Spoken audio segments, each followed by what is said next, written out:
Alright, it's May 12th. We're here in Mountain Gardens. We want to look at a particular Chinese herb which is in bloom right now. This one here is going to be the beautiful Chinese lily by He. We're going to look down here at this little aroid, jack-in-the-pulpit relative, called Pinellia ternata. The Chinese name is ban xia. That's a fairly important herb in Chinese medicine, so you can see the relationship to jack-in-the-pulpit. This is the arum family. The flower consists of a spadix, which is the inside part that's got the fertile parts, and then it's surrounded by the spathe. So that's the pulpit, and this is the jack.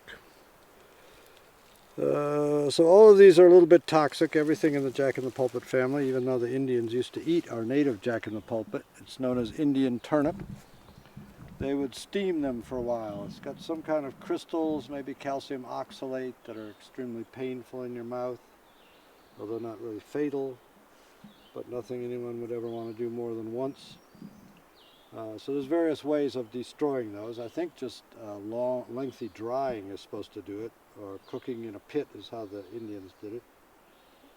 What the Chinese do with the tubers of this, so let's look it up.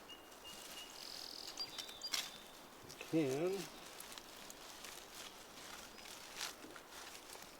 tell me how deep it might be.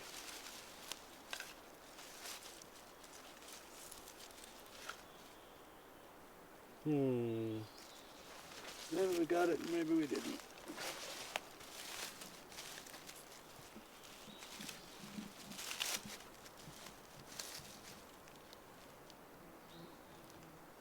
There's some little tiny ones.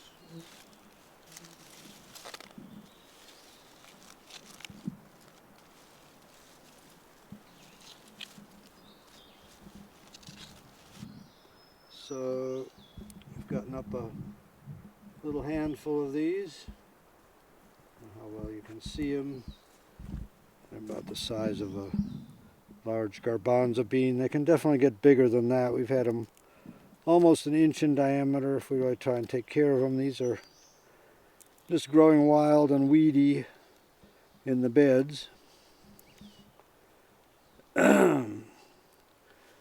So various things to say about this, but we could start off with talking about its weediness. So this plant has managed to get, it's not a native herb, it's a Chinese plant, managed to get in every bed of my garden. It really gets around. If you want to grow this and you don't want it all over your garden, you're going to have to take some extraordinary measures. The way it gets around is by these little bulbets that form partway up the stem. And they seem to be able to survive any amount of efforts to compost them or whatever. So if you move any part of this plant around, you're propagating it. One approach would be to just put it in a bed and make sure you never ever let any of it out of that bed. But that's easier said than done, really. In any case, we talk now about the medicinal uses of it. So this is ban xia, and it's a primary herb for coughs, especially for warming cold phlegm. And this is what it looks like in the herb shop. So as I say, it's toxic, so it has to be processed. This has been processed, I believe, with ginger juice. We buy this already processed. It's almost never used, or rarely used, in the unprocessed form, the sheng form. So sheng ban xia would be unprocessed ban xia. This is zhi ban xia. Been processed. There's two ways to do it. One is with ginger juice, which is used to detoxify a lot of herbs. It's very good for food poisoning.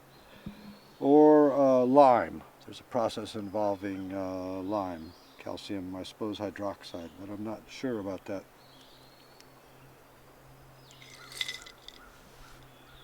And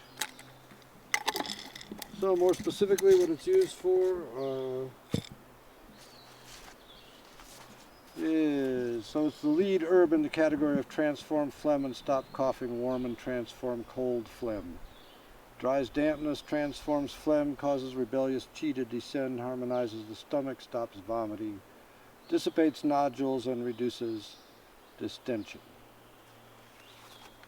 Important herb.